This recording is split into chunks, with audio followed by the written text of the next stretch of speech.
faut motiver un petit peu tout le monde. Tac, tac, tac. C'est pas les élections européennes. Enfin bon, voilà. On a 80%, 95% de vote, donc c'est déjà très bien.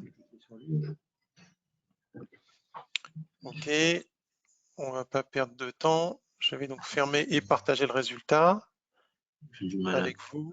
Voilà, donc on a beaucoup de gens de la R&D, donc dans la R&D logicielle, hein, j'imagine, ce qui est logique. Voilà.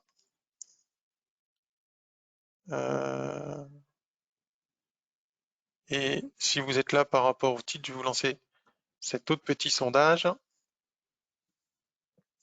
Si vous pouvez répondre également.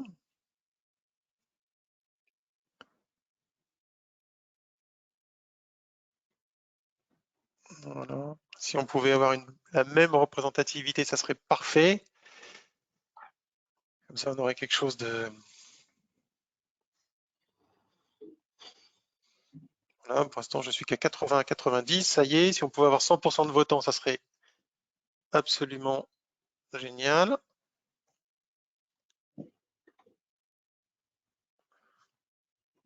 Ok, bon, c'est pas tout à fait le cas, on va pas y arriver.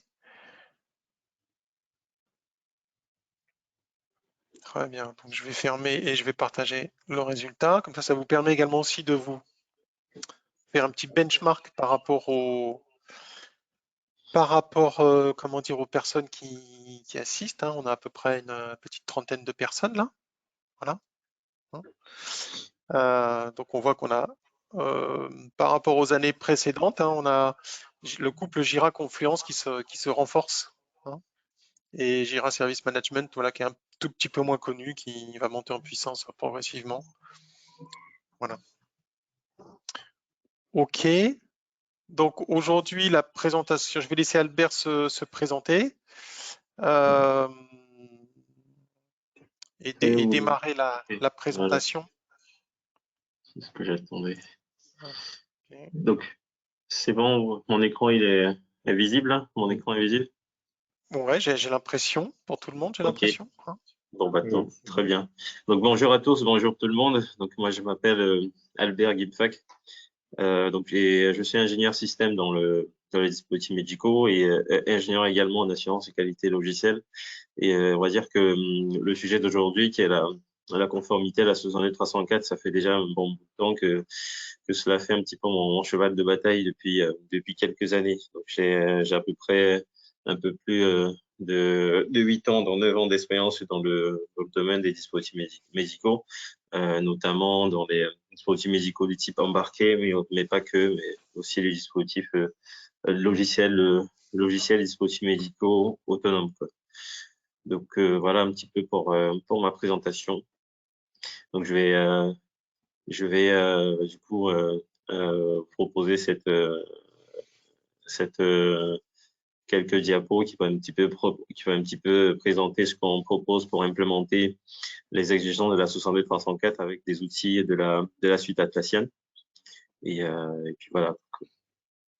On va dire aujourd'hui c'est l'épisode 1, il y en aura un deuxième qui sera le 27 de ce mois. Donc j'espère que vous serez toujours des nôtres. Donc voilà, merci.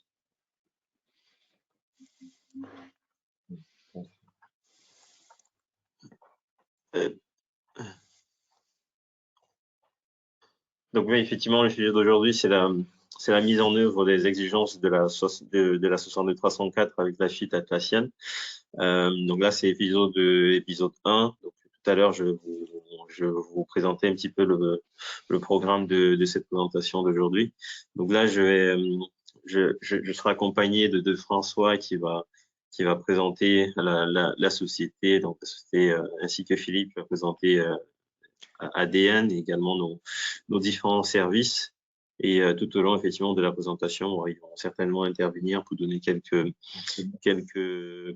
informations complémentaires, on va dire. Donc voilà. Donc pour aujourd'hui, ce que j'ai prévu qu'on voit ensemble, c'est les 4 premiers points. Donc notamment, on va dire une petite introduction sur ADN, comme je dis tantôt. En 2, on verra un petit peu ensemble des exigences autour de la gestion des risques de la 62304 et comment est-ce que les implémenter, les mettre en œuvre avec la suite Atlassian. En 3, on verra ensemble les éléments des exigences des tests et également intégration dans lesquels on va un petit peu parcourir la vérification des unités logicielles, des systèmes logiciels et faire un petit peu aussi une petite parenthèse sur la traçabilité, la couverture des tests et les rapports, donc voir un petit peu comment est-ce que ressortit cela. C'est très bien que ce sont effectivement, ce sont des éléments, surtout de la traçabilité, la couverture des tests sont importants dans le milieu du médical. Donc effectivement, la suite Atlassian permet avec des fonctionnalités, avec des plugins complémentaires, permet effectivement de ressortir ces caractéristiques, ces fonctions de façon à être présentées à des organismes notifiés, quoi. Donc en 4, on verra effectivement aussi la maintenance et comment est-ce que les outils qu'on propose effectivement pour analyser des problèmes, mettre en œuvre des modifications si besoin, tout autour d'abord avec des formulaires, on va dire JSM, donc Jira Software Management, qui permettra en gros d'enregistrer des anomalies, on va dire, ou alors des incidents, et plus tard, ces anomalies seront traitées de façon à être résolues, soit à partir des problèmes, soit à partir des modifications, ou alors autre chose, quoi. Donc voilà, donc là un petit peu une petite présentation d'ADN. Donc je laisse la parole à François qui va un petit peu nous présenter ADN en bref. Il faudra compléter donc la société ADN, donc c'est existe depuis une trentaine d'années. On t'entend pas très bien, François. Mais plus en face, ouais. Le micro. Ouais, oui. Ouais, le micro est très directionnel, visiblement. Donc, société de conseil existe depuis plus d'une trentaine d'années maintenant, avec une quarantaine d'employés, présents principalement dans la région parisienne et la région lyonnaise, organisés autour de 4 centres de compétences. Donc aujourd'hui, c'est principalement le pôle de compétences ingénierie des systèmes qui est sur cette présentation. On a aussi donc d'autres départements autour de la qualité, l'agilité, la sérialisation. Donc avec un gros focus autour des métiers de pharmacie et du dispositif médical.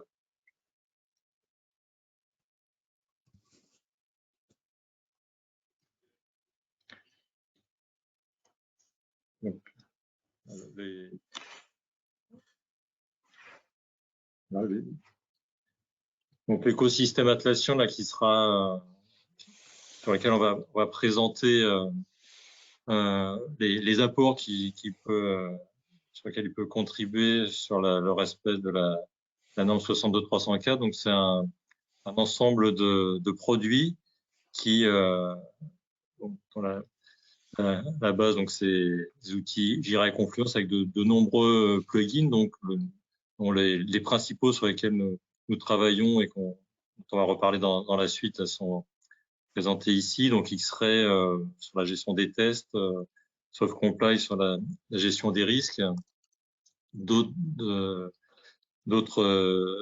outils type Tempo, BigBand pour la gestion des activités, et puis Comala et DMC pour la gestion des workflows, d'approbation des contenus documentaires.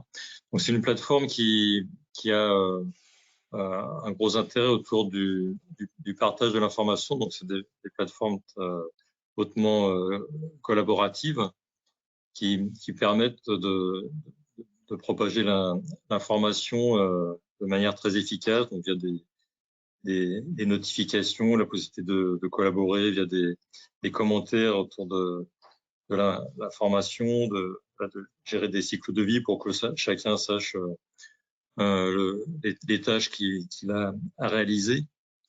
Donc c'est aussi donc via toute la traçabilité qu'on a donc entre les différents types d'objets Jira et les pages Confluence, et également une possibilité de faciliter les analyses d'impact, qui sont des grands enjeux. Quand quelque chose change, il faut faire en sorte que le référentiel d'information reste cohérent, et via donc les liens, les rapports, donc on parlera, ça permet de gérer ça efficacement. Et puis toutes ces informations qui peuvent être nombreuses, via des différents tableaux de bord, et puis ce dont j'ai déjà parlé pour les discussions et les gestions des workflows, permettent de piloter de manière efficace les activités de mise à jour, modification, création de ces informations.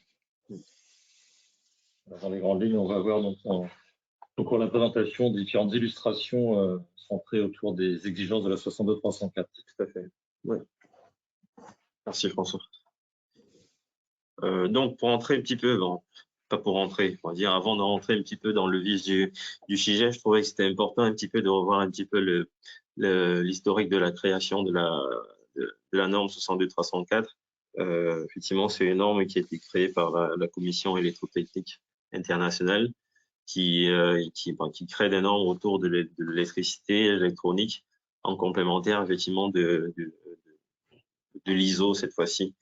Donc par rapport concernant la 62304, effectivement c'est une norme qui a été créée en 2006, qui est censée définir les exigences du cycle de vie des logiciels de dispositifs médicaux. Il y a eu une première homologation en norme française qui a eu lieu en octobre de la même année, avec un premier amendement en 2015. Premier amendement, pareil, qui a été homologué en 2018. Il faut aussi noter qu'en fait, il y a toujours en cours de 2018, donc en mai 2018, il y a eu un projet d'extension à tout logiciel de santé. Donc en fait, c'était un projet de fusion avec la 304 qui porte sur, c'est plutôt cette fois-ci les exigences sur les logiciels de santé. Bon, en fait, il y a eu un projet effectivement qui consistait à vouloir fusionner à cette norme-là, malheureusement qui a été annulé en 2021. Donc au final, les versions qui sont officielles à ce jour sont celles de 2015, donc le premier amendement, et également l'homologation en norme française qui date de 2018. Donc voilà.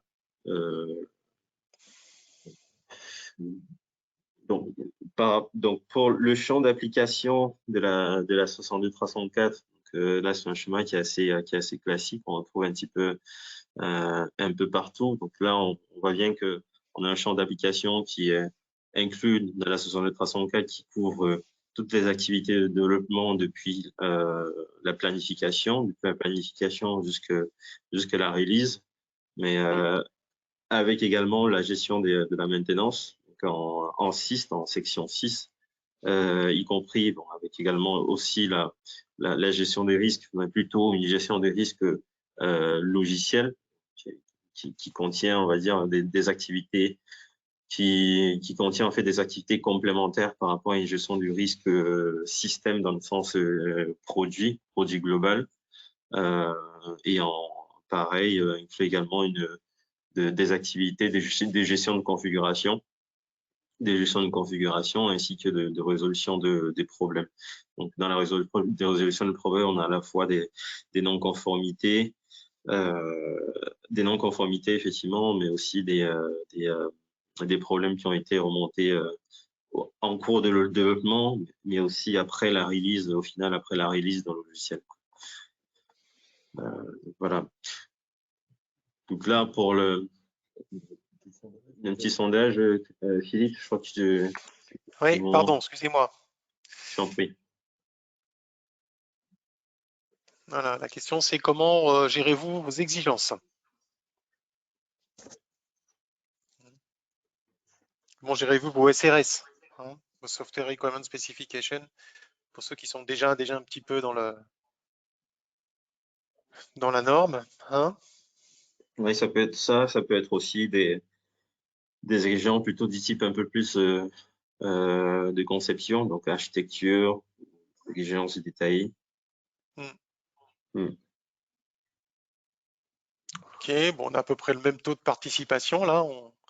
On bloque un peu à 91%, mais bon, hein, on est redescendu. Ça, je ne sais pas comment on a fait. Enfin bon.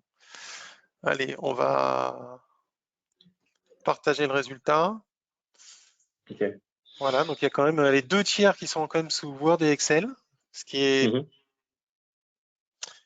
un petit peu surprenant par rapport à ce qu'on a vu tout à l'heure sur l'utilisation des produits là. Mais bon, voilà, il y a sans doute une raison. Et bon, on va essayer de vous montrer que que Jira, je pense, sont utilisés plus pour la gestion des activités, plus que vraiment pour la gestion des exigences ou des Ouais, tout à fait. Mais bon, là, on a quelque chose qui est vraiment notre cheval de bataille. Parce que on a essayé par le passé de dire, ben voilà, et sur le marché, vous trouvez des solutions, des approches qui vont consister à vous dire, on va vous proposer un nouvel outil pour gérer vos exigences. Un nouvel outil pour faire ceci, un nouvel outil pour faire cela. Alors, on s'est rendu compte que, ça se heurtait généralement à une résistance au changement très forte, parce que c'est encore un nouvel outil, avec de nouveau le sujet de l'intégration, de nouveau le sujet de la sécurité, de nouveau le sujet de la formation. Donc nous, notre approche n'est pas d'aller vous vendre, comment dire, un nouvel outil, mais plutôt de vous aider à capitaliser sur ce que vous avez déjà à la maison. Voilà. Et le précédent sondage a montré que, ben voilà, il y avait déjà quand même beaucoup de gens, ouais, on avait quand même les 2 tiers des participants qui avaient Jira et Confluence à la maison. Hein. Et là, ce qu'on voit, c'est que sur ces 2 tiers, ben en fait, il n'y en a que un quart qui utilise ces produits pour faire de la gestion d'exigence. Alors qu'en fait, ils sont à disposition. Hein. Voilà. Belle remarque, belle analyse. Donc ici, dans on va dire dans cette section, on va un petit peu parler de la gestion d'exigences et comment est-ce qu'on pourrait les mettre en œuvre, cette fois-ci à partir de la suite, grâce à la suite Atlassian. Donc là, effectivement, d'abord toujours un petit présentation du modèle, on va dire, du modèle des cycles en V et l'intégration de la 62304 à ce modèle-là. Effectivement, on voit que là-dedans, toujours le périmètre de la 62304 est défini, est limité par, on va dire, la spécification des exigences logicielles. En tout cas, là, il s'agit d'un produit, on va dire, ici, on est dans le cas du cycle en V d'un produit électronique programmable, donc un système embarqué, un dispositif médical utilise système embarqué. Donc là, effectivement, on a un cycle en V qui contient à la fois les spécifications système et plus bas, en termes de sous-système, on a un sous-système logiciel. Et effectivement, la 62304 intervient à partir de là. Donc, depuis la définition des exigences logicielles du sous-système logiciel jusqu'aux tests d'intégration et tests système qui vont permettre en gros de vérifier que le produit répond aux exigences qui ont été définies initialement, quoi. Donc après, c'est quand même intéressant de préciser que là, pour un produit du type SAMD, donc Software as Medical Device, un logiciel dispositif médical autonome, il n'y a pas de différence effectivement entre exigence de système et exigence logicielle. C'est à peu près à peu près la même chose, quoi. Après, effectivement, aussi, dans tout ce qui est hors scope de la 62304, on va retrouver donc la 82304 qui est plutôt liée cette fois-ci à des aspects de validation du logiciel. La 62306 pour des questions d'aptitude à l'utilisation, et la 60601 pour des exigences de sécurité, on va dire, sécurité électronique. Donc là, en termes d'analyse d'exigences logicielles, bon, là l'idée ici c'est de dans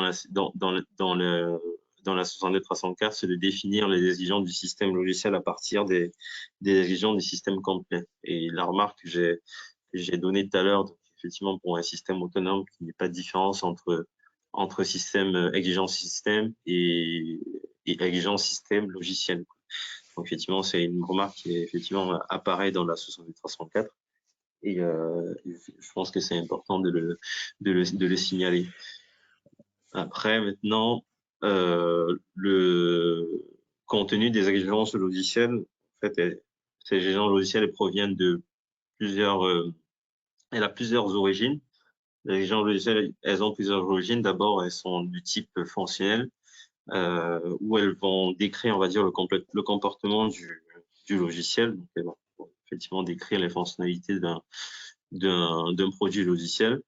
On a également des exigences du type non fonctionnel qui permettront en gros ici d'identifier les contraintes du système. Donc ça cette fois-ci, ça sera des exigences du type performance, qualité ou alors des qualités attendues par rapport au logiciel en question.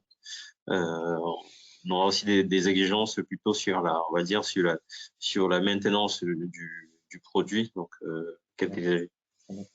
sa maintenabilité, effectivement, aussi sa portabilité. Par exemple, pour des applications Android, effectivement, spécifier sa portabilité par rapport à d'autres OS, par exemple, et aussi des méthodes de vérification. Donc, très souvent, on va dire, dans des dispositifs médicaux, par exemple, du type système embarqué, on va avoir des méthodes, des vérifications du type autodiagnostic, par exemple. Donc, là, effectivement, c'est une exigence du type non fonctionnel qui est, on va dire, qui est également à définir.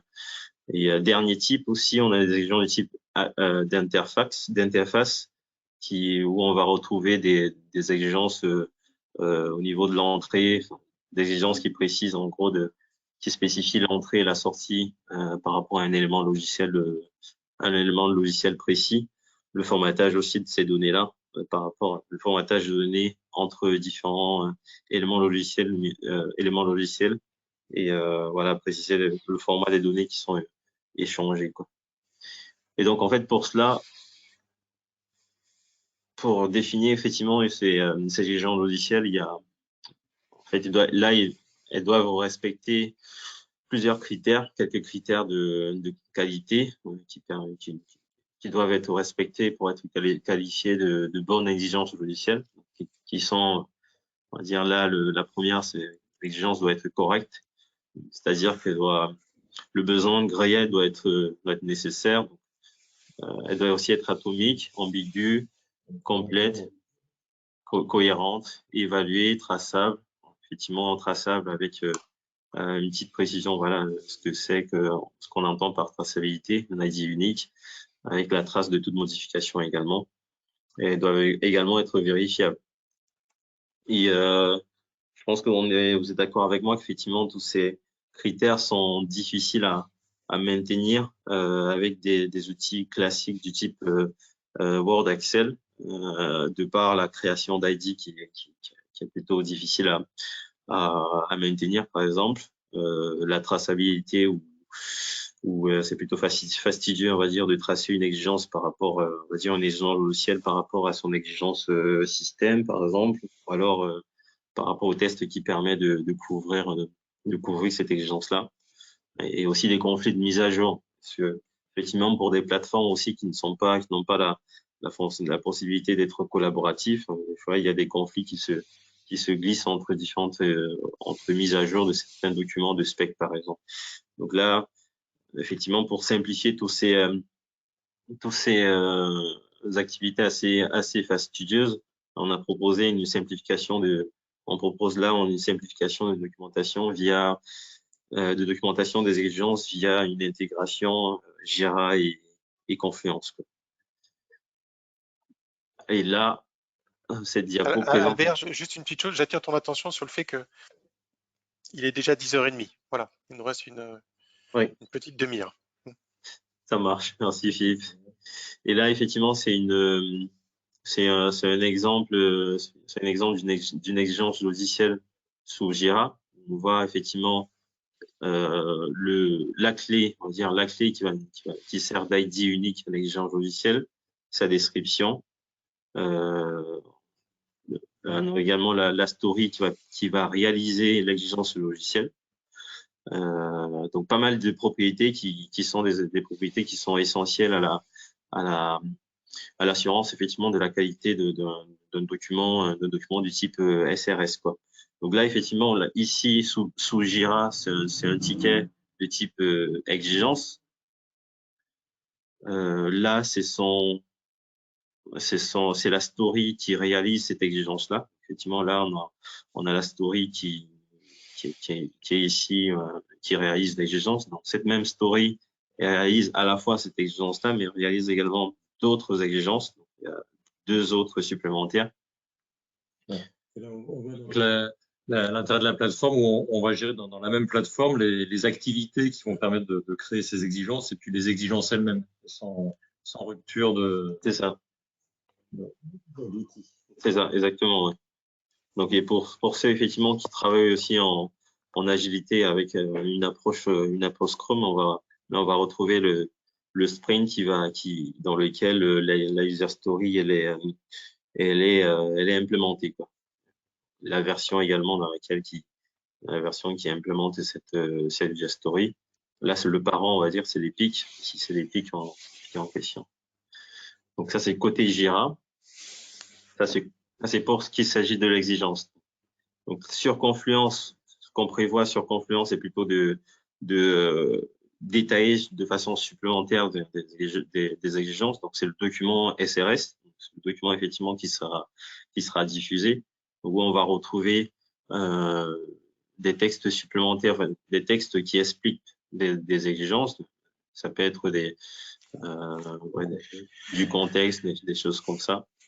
Et ici, plus bas, on va retrouver certaines exigences. Donc, par section, on va retrouver les exigences qui ont été écrites sur Jira, qui sont récupérées depuis Jira et importées sur la page Confluence en question, quoi. Donc, l'idée ici, c'est que quand l'exigence, elle est modifiée côté Jira, que la modification soit également automatiquement faite sur la documentation du SRS sur Confluence. Donc voilà, et ce document avec l'intégration donc Jira Confluence, ça permet d'automatiser la production documentaire, donc sous forme de page Confluence. C'est là où il y a un lien, il n'y a pas à reporter les ID, voilà, choses comme ça. C'est ça, parce qu'ici, on va pouvoir filtrer ce qu'on veut faire apparaître. On va dire, on va pouvoir filtrer les champs, les différentes propriétés du ticket exigence sur Jira qu'on veut faire apparaître sur la page Confluence. Donc là, par exemple, ici, moi, j'ai décidé de faire apparaître la clé, le type qui est un ticket du type SRS que j'ai défini, la description, la révision, du coup, qui est important et moins importante, le statut qui va nous permettre de savoir où est-ce qu'on est effectivement l'exigence, si elle est déjà OK, si elle est encore en draft, des choses comme ça. Et les tickets liés, enfin les tickets auxquels elle est liée, qui sont ici dans notre cas, c'est effectivement c'est la user story en question. On pourrait avoir également ici plutôt des exigences du type système, donc la couverture avec l'exigence du type système au-dessus, quoi. Donc là, donc ce tableau représente un petit peu c'est le tableau Kanban qui regroupe en gros les exigences du type logiciel. Donc, en fait, l'idée ici, l'avantage ici, c'est de pouvoir avoir une vue d'ensemble des exigences et leur statut. Et du coup, derrière, ça me permet d'avoir un aperçu sur chaque exigence et derrière pouvoir lancer la diffusion quand on va dire quand les exigences qu'on souhaite diffuser sont sont passés en colonne en statut OK. Bon, pour ce qui s'agit de la conception d'architecture, donc là, la 62350 entend par conception d'architecture le fait de transformer des exigences logicielles en éléments logiciels, mais aussi de transformer des mesures logicielles de maîtrise des risques en architecture documentée. Il y a ainsi que toujours dans l'architecture d'expliquer l'interface entre différents éléments logiciels avec les composants qui sont externes.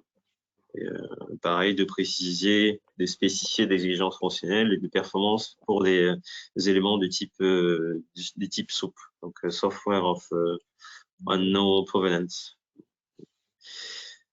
Donc là, je pense aussi c'est aussi important de préciser qu'ici il faudra identifier aussi des ségrégations, des différentes ségrégations nécessaires. L'avantage effectivement de faire de la ségrégation, c'est de faire une séparation entre éléments logiciels qui ont des classes de sécurité, des classes de sécurité différentes, on va dire. De regrouper par exemple des éléments logiciels qui ont des classes de sécurité C, de faire une distinction entre celle-là et d'autres éléments logiciels qui ont des classes de sécurité, on va dire, un peu plus basses, quoi. Et effectivement, la ségrégation peut être faite de plusieurs façons. On peut avoir des ségrégations physiques, logiques, via par exemple des allocations mémoire un peu différentes et des choses comme ça. Donc là, et donc ici, voilà, ce tableau propose un petit peu un résumé du besoin qu'on attend, on va dire, sur la conception de l'architecture par rapport aux exigences de la 62304 et des éléments de réponse qu'on propose grâce à la suite Atlassian. Donc en fait là, si on souhaite par exemple schématiser l'architecture à l'aide de diagrammes, éléments logiciels et interfaces, sur Atlassian, c'est-à-dire sur Jira ou alors sur Confluence avec Draw.io qui est un plugin assez populaire. On va pouvoir créer des diagrammes du type UML par exemple qui sera intégré soit à l'exigence sous Jira ou alors à la documentation SRS, à la documentation d'architecture sur Confluence, quoi.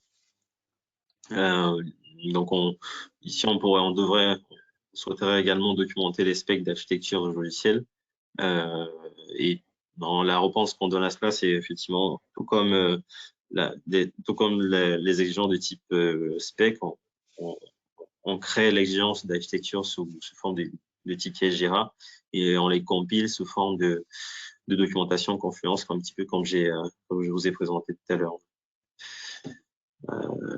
Puis bon, des éléments des éléments, on va dire, pour assurer la traçabilité aussi. On trouve ça grâce à des liens, on va dire, des liens de traçabilité entre exigences parents, SRS par exemple, exigences enfants et SDS. Qu'on a pu voir effectivement sur certaines captures. Donc là, c'est un exemple d'exigence du type architecture où on va retrouver là le type de ticket qu'on a donné, qu'on a attribué à l'exigence, aux exigences de type architecture. On va retrouver effectivement le résumé, la description, toujours la révision comme les SRS. Et là, élément supplémentaire, il s'agit ici de la classe de sécurité. Parce qu'ici, on va dire, on a décrit, là, cette description, ce résumé, on décrit ici l'élément logiciel qui s'appelle Software Management Item, quoi. Effectivement, l'exigence, c'est de préciser, c'est à chaque logiciel, c'est d'attribuer une classe de sécurité à chaque élément logiciel. Donc ici, avec l'analyse des risques qu'on a faite en parallèle, on a pu classifier, on va dire, cet élément logiciel en classe C à partir de l'analyse qu'on a faite en parallèle grâce à des plugins également. Donc on retrouve aussi, comme je l'ai dit tantôt, un diagramme un diagramme du type droit.io qui s'intègre très bien au ticket du type exigence et pareil, va s'intégrer également à la page de Confluence proprement. Donc là, c'est la page Confluence où on va retrouver par exemple ici un diagramme au niveau d'architecture, donc un diagramme bloc fonctionnel.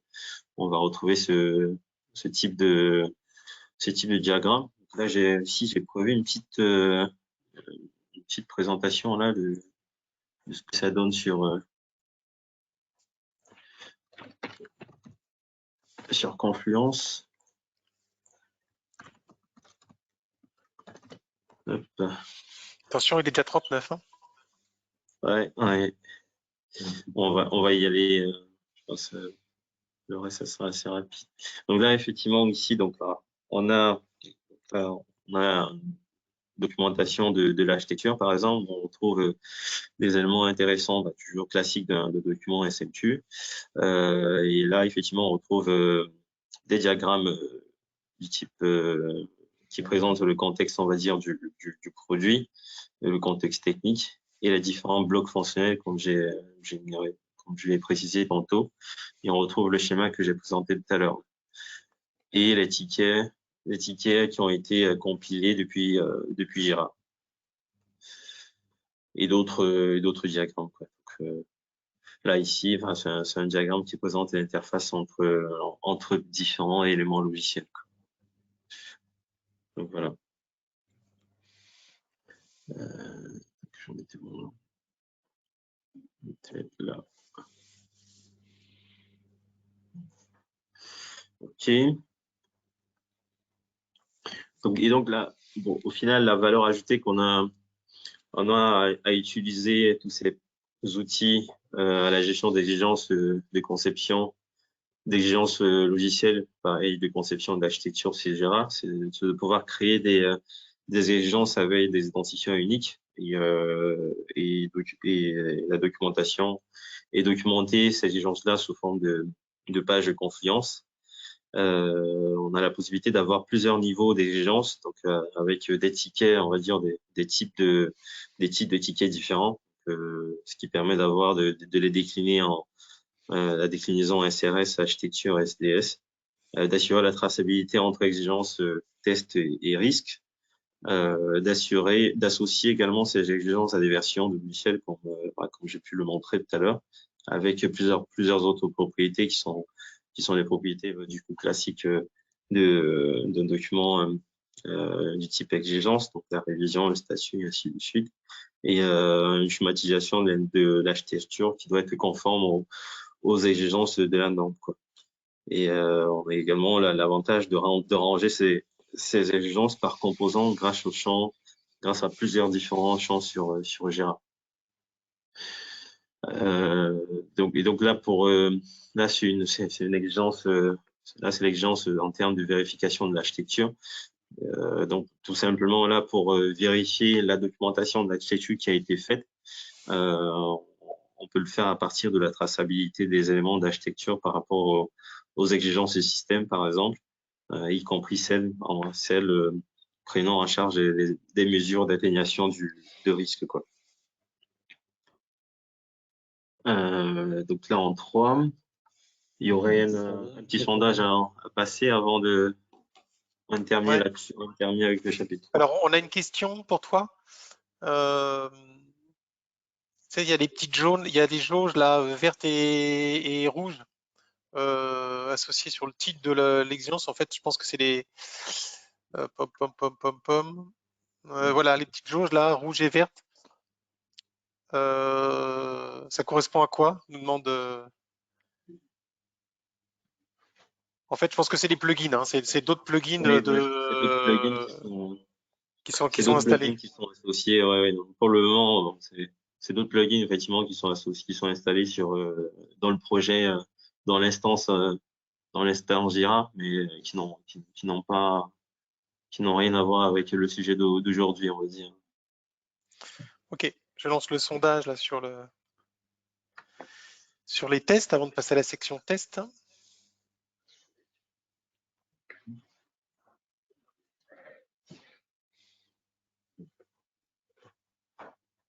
C'est un moyen également aussi de vous réveiller, hein, parce que là, je vois que mon taux de participation baisse. Hein.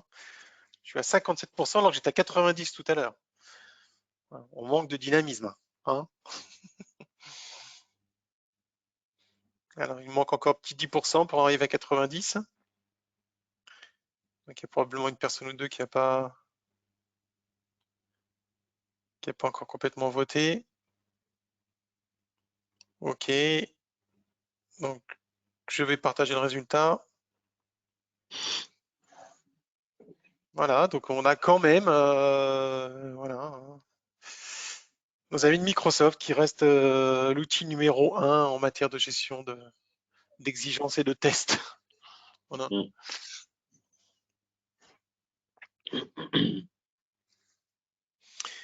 Et si la personne pouvait me mettre dans les commentaires le autre, voilà, c'est par ma curiosité. Allons-y parce que je vois le temps défiler et je pense qu'on va être en retard. Donc, Oui. Donc là en troisième, on va dire en troisième module, on va voir un petit peu comment est-ce qu'on met en œuvre la vérification des unités logicielles, les tests systèmes et la traçabilité, la couverture des tests et l'extraction des rapports. Donc là, en termes de vérification des unités logicielles, ce que la norme précise ici, c'est qu'il faut effectuer des vérifications d'unités logicielles, les documenter.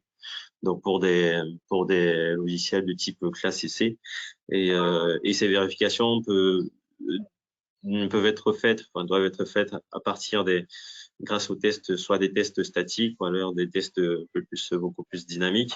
Et on retrouve à l'intérieur à la fois dans les tests statiques des tests des revues par exemple, ou alors l'analyse des codes, analyse statique de code par exemple. Et tous ces types de tests peuvent être déployés dans une scène d'intégration continue, donc dans une chaîne d'un pipeline de CI, pour pouvoir vérifier, mener à bien les tests des vérifications unitaires, par exemple. Et donc là, ici, bon, là, j'ai dressé un petit exemple de pipeline de chaîne d'intégration CI, donc intégration continue, qui est adapté cette fois-ci à un logiciel de classe C. Donc là, ce qui va nous intéresser ici, c'est plutôt de se focaliser sur à la fois d'abord on va dire la première colonne, donc les activités d'intégration de logiciel et les activités de revue. Ou à l'intérieur, on va avoir d'une part des activités qui sont manuelles, enfin qui sont automatiques plutôt, au niveau de l'intégration du logiciel, et des activités plutôt de revue qui seront manuelles cette fois-ci. On va essayer de les détailler ces deux colonnes au fur et à mesure. Donc ici, pour ce qui est de l'intégration de logiciels, donc on va avoir les tests unitaires effectivement qui représentent le job 1, on va dire, du pipeline qui est déclenché après la mise à jour d'une branche.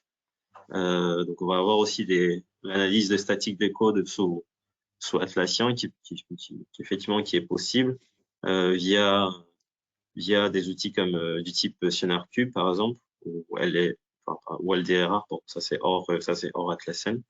On va avoir l'analyse des SOAP, où on va lister les SOAP qui sont, l'idée c'est de lister ici les SOAP qui sont documentés, qui est une exigence effectivement aussi de la norme, et effectuer une analyse des vulnérabilités, sachant que effectivement c'est un sujet actuel où effectivement l'accent est porté sur les éléments de cybersécurité. Donc, comme j'ai dit tantôt, la revue de code est possible effectivement sous Atlassian, et avec le gestionnaire de code Bitbucket, effectivement on peut mener des activités de revue de code, quoi.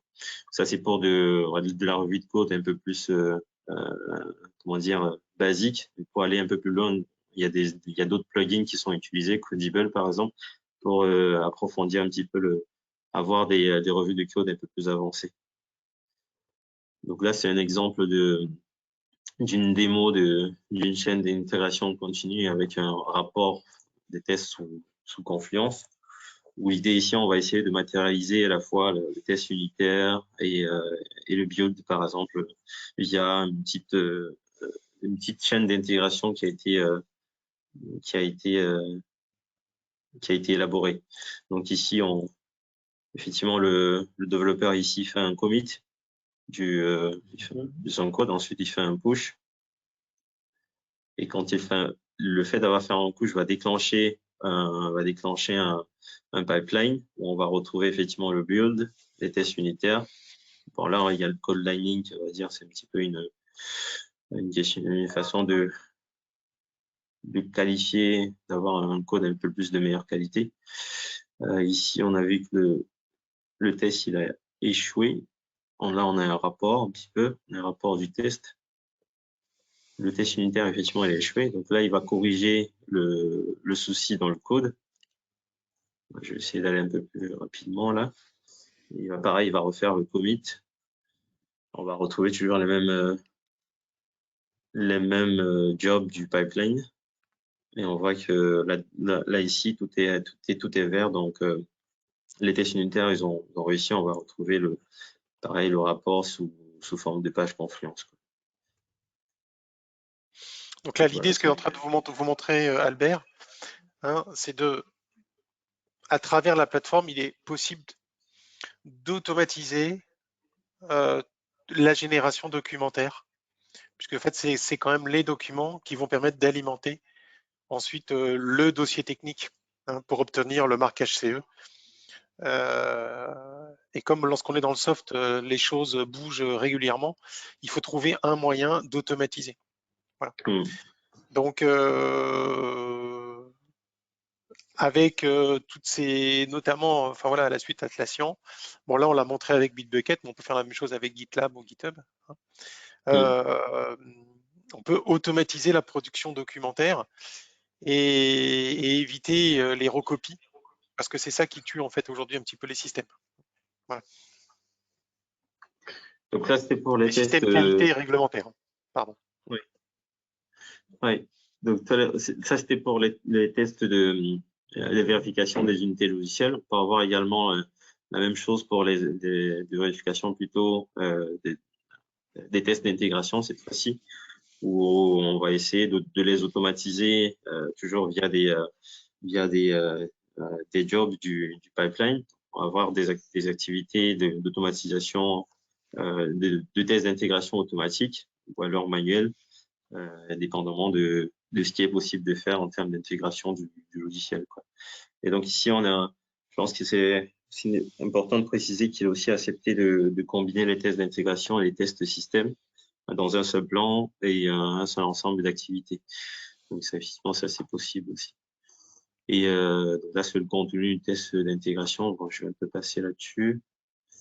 Donc pour les tests système, on va voir d'une part des tests système qui peuvent être automatisés et d'autres qui peuvent être qui sont manuels cette fois-ci.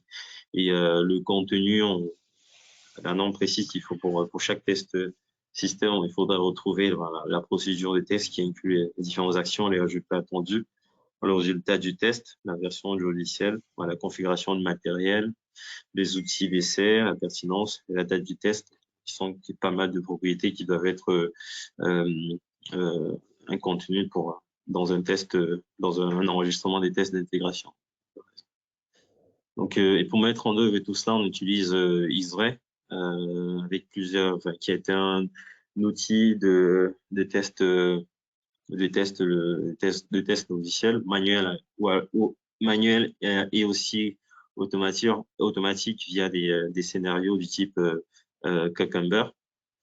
Et donc là, on va retrouver plusieurs types de tickets, des tickets du type test, mais qui vont décrire nos différents cas de test, et des tickets du type test set et test plan qui vont nous permettre de planifier et d'organiser nos cas de test différents.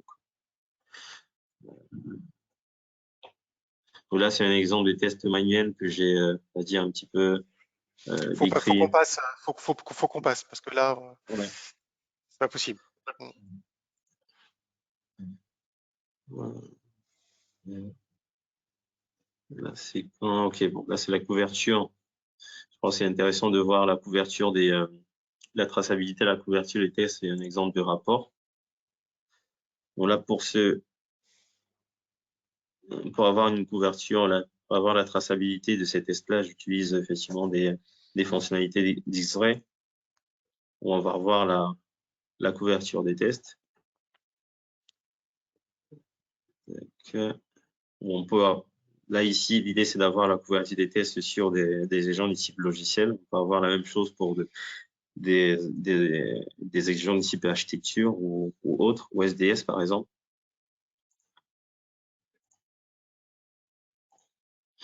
Donc là, on a un rapport, enfin, on a des éléments qui nous permettent d'avoir une idée sur la couverture des tests à ce niveau, quoi. Certains qui sont couverts, d'autres qui ne sont pas, d'autres qui sont couverts, exécutés, qui sont en succès, d'autres pas du tout, qui sont en fail.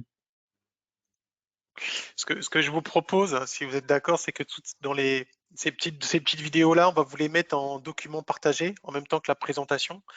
Bon, comme d'habitude, on propose un replay, hein, mais les petites vidéos là, on va vous les mettre en document partagé, et comme ça, ceux que ça intéresse, ils pourront les regarder, les partager avec des collègues, hein. Comme ça, si on pouvait avancer sur le dernier sujet. Ça marche. Mm. Bon, le dernier sujet, c'est la maintenance. On va essayer d'aborder l'analyse des problèmes et comment est-ce on récupère des problèmes et également on met en œuvre les modifications, quoi. Il y a un sondage avant ou pas, Philippe? Oui, il y avait un petit sondage. Oui.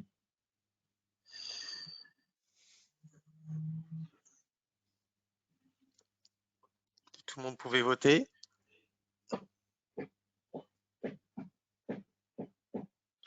Et si les personnes qui votent autres pouvaient me mettre un petit commentaire, hein, comme tout à l'heure, on a vu par exemple pour les gestions des tests, il y a une personne qui utilise Rectify. Voilà. Si tout le monde pouvait voter, j'ai encore quelques personnes là qui. Voilà. Voilà, 95%. Je vais partager les résultats. Donc on a encore beaucoup de Excel et Word, mais enfin, d'une manière non surprenante, voilà, parce qu'on gère les bugs normalement avec Jira, donc voilà, Jira fait presque la moitié. Et voilà, un peu moins sur Jira Service Management. Voilà.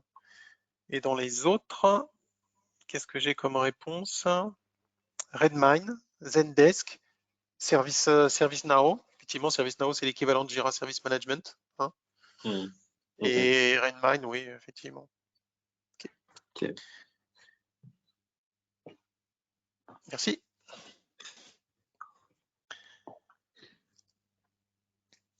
On avance? Il nous reste 4 minutes, donc il y aura sans doute un petit peu de rame, j'espère que... Voilà. Donc là, pour pouvoir documenter et évaluer des retours clients, par exemple, des retours clients, des anomalies, on va pouvoir le faire via des formulaires sous ISM. Pareil, c'est un plugin qui est un plugin à Jira. Et on va pouvoir enregistrer ces anomalies sous forme de tickets Jira. Et les évaluer grâce aux différents champs qu'on va essayer de configurer pour chaque ticket, et derrière de communiquer avec, par exemple, l'initiateur de la demande du retour pour pouvoir permettre le traitement du ticket. Et là, on pourra avoir aussi un workflow de contrôle de ces anomalies qui est assez personnalisé, quoi. Voilà, je vais passer un petit peu sur cette diapo. Ici, c'est un exemple de workflow que j'ai proposé, enfin que je propose, un exemple de workflow générique pour traiter les PR, où on va voir à la fois des personnes externes ou internes qui vont initier des anomalies pour des personnes, des anomalies ou alors des demandes d'évolution pour des personnes externes, et des demandes des demandes d'évolution pour des personnes internes. On va dire, l'anomalie va subir des phases d'analyse. On va effectuer d'abord une première analyse pour savoir effectivement si le problème c'est effectivement c'est un problème, c'est effectivement un problème, si on peut la qualifier de non-conformité, de PR, d'évaluer l'impact de ce PR-là, si c'est le cas, et derrière de créer des actions qui vont permettre de corriger ces problèmes qui sont identifiés, quoi. Et dans les actions, effectivement, on va retrouver aussi un formulaire qui va nous permettre de créer la demande de changement qui va passer en CCB et derrière qui vont être implémentés. Donc là, c'est un exemple de formulaire JSM pour la création d'une anomalie dans laquelle on va retrouver le résumé de pas mal de champs, donc parmi lesquels le résumé, le produit concerné, la version, la description et également l'initiateur de la demande, l'initiateur du retour.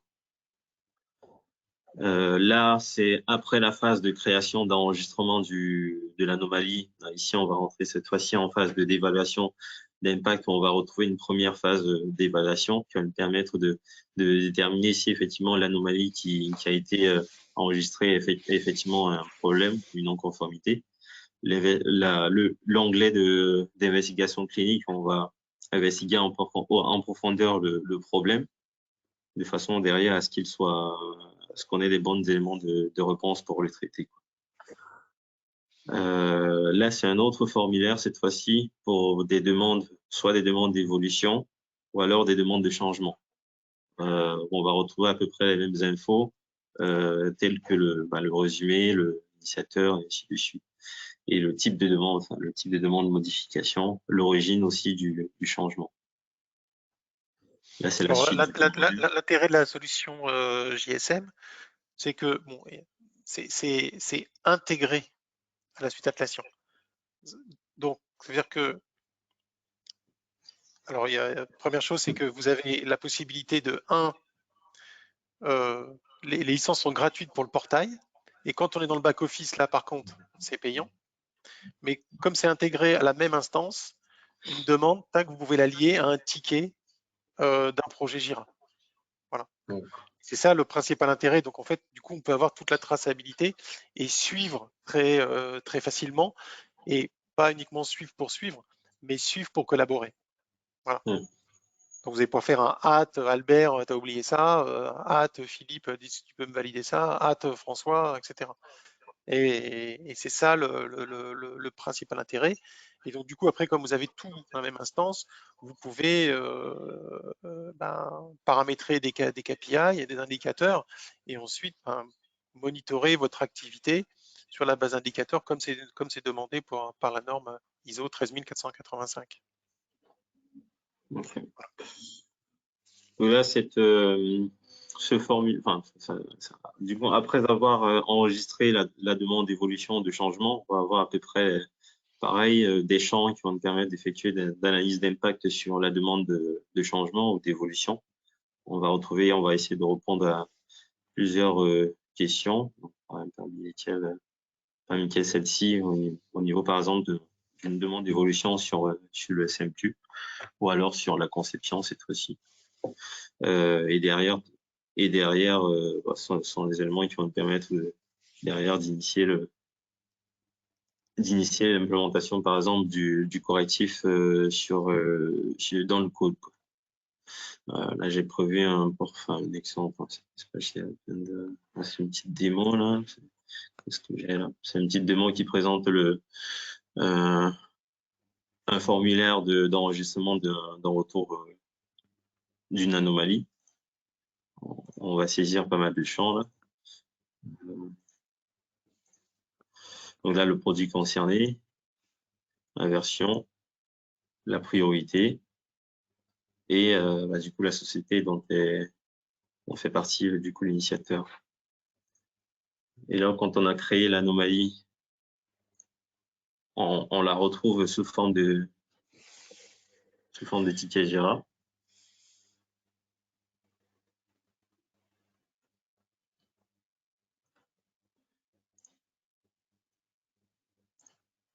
On va voir effectivement les différents champs que j'ai présentés tout à l'heure, qui vont nous permettre d'effectuer l'analyse d'impact.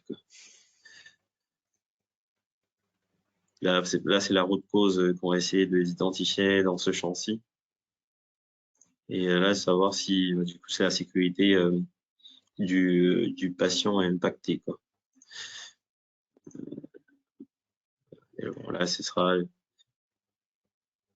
de répondre à quelques questions supplémentaires pour évaluer évaluer l'impact.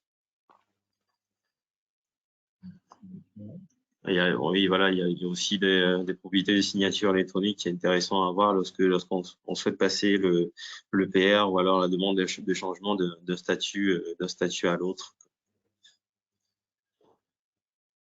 Là, c'est une liste, on va dire, c'est la liste des anomalies qui ont été signalées au travers dans ceux qui ont été signalés, en tout cas dans ce projet de maintenance. On les a toutes là. Et du coup, ça nous permet d'avoir en gros le statut de chaque anomalie ou incident qui a été créé. Ouais, je crois que c'est tout. Ouais. Je crois que c'est tout pour la présentation. Ouais, je veux juste ajouter quelques mots par rapport à ce qui a été montré là. Donc, en même temps, les tickets, parce que souvent c'est ce qui manque, c'est quand c'est fait en Excel ou en Word, ou en tout cas qu'il n'y a pas de communication avec le client, c'est le client il ne sait pas où en est sa demande, par exemple. Donc avec le portail JSM, en fait, il a une interface où il peut suivre sa demande également. Voilà. Donc ça, c'est un des intérêts. Hein. Et ensuite, bah, voilà, ça se paramètre voilà, pour l'adapter à votre contexte. Hein.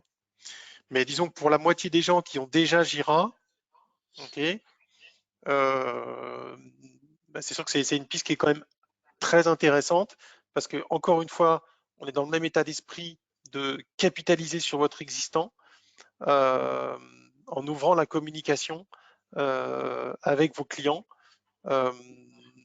pour un coût faible, puisque le côté licence portail, c'est gratuit. Par contre, il y a un petit investissement côté agent, côté back office, mais là, vous avez besoin d'avoir que quelques licences, quoi. Voilà. Et pour ceux qui sont sous Excel et sous Word, ou j'aurais peut-être pu proposer par mail également, bah là, c'est sûr que, mais qui ont quand même, je dirais, Jira, voilà. C'est un axe de transformation digitale de cette activité réglementaire, hein, qui est loin d'être négligeable, parce que c'est vrai qu'aujourd'hui, le réglementaire, là on avait quand même plus des 2/3 des représentants qui sont des chefs de projet. Le réglementaire vous demande de faire beaucoup de choses, hein, notamment par rapport à cette norme. Hein, mais on voit quand même dans beaucoup d'entreprises, c'est qu'il y a quand même beaucoup de documents Word, beaucoup de documents Excel, beaucoup d'exports, etc. Et pour y arriver, avec la fréquence des changements, la vélocité qu'on nous demande, l'agilité qu'on nous demande, ben, il faut opérer la transformation digitale de la qualité et du réglementaire. Donc c'est ce qu'on a essayé de montrer là et qu'on continuera de montrer dans le prochain épisode. Voilà. On a dépassé un petit peu le temps. Est-ce qu'il y a des questions? On a l'habitude d'ouvrir le micro, voilà, pour hein, par rapport à la présentation d'Albert. Alors, j'ai tac, tac, tac, tac, tac. Ok, on me dit pas de questions. Bon, ok. Mais n'hésitez pas, hein, vous levez la main et puis.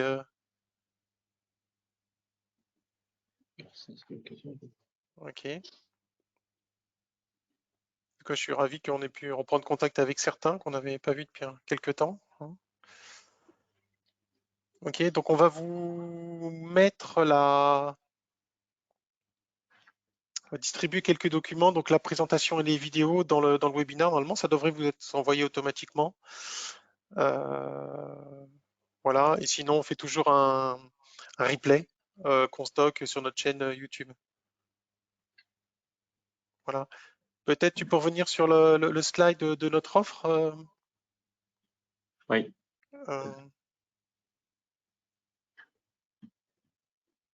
Voilà, rapidement quand même. Voilà. Voilà, donc si vous avez, si ce qu'on vous a montré vous intéresse, on commence toujours par un état des lieux, hein, ce qu'on appelle un diag, voilà, un diagnostic, hein, qui ensuite, dans la sortie de ce diagnostic, on vous fait des préconisations, et ensuite dans ces préconisations, on essaie de les arbitrer ensemble en termes de priorité, et on vous accompagne dans la mise en place de ces préconisations. Voilà, hein. Donc, on est capable de développer, on a la connaissance de beaucoup de plugins, hein, qui existent et qui correspondent à des besoins fonctionnels. On a également aussi de développer des plugins à façon pour certains.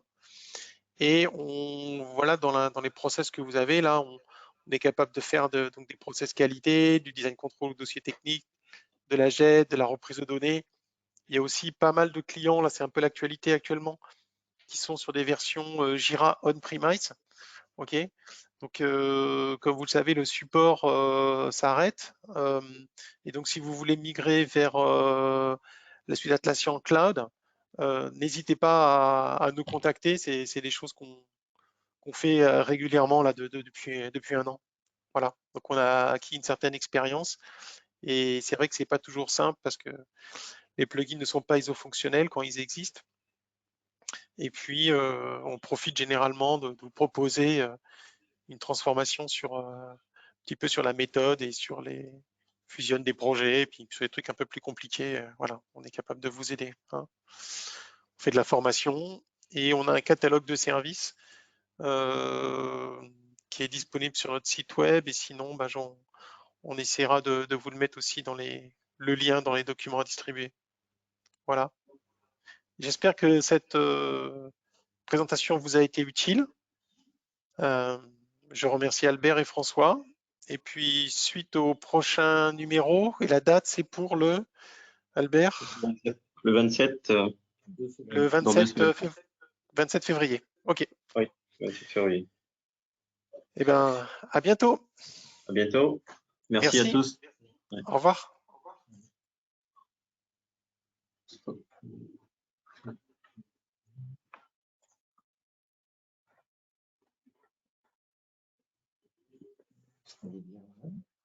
Ça fait 1 heure.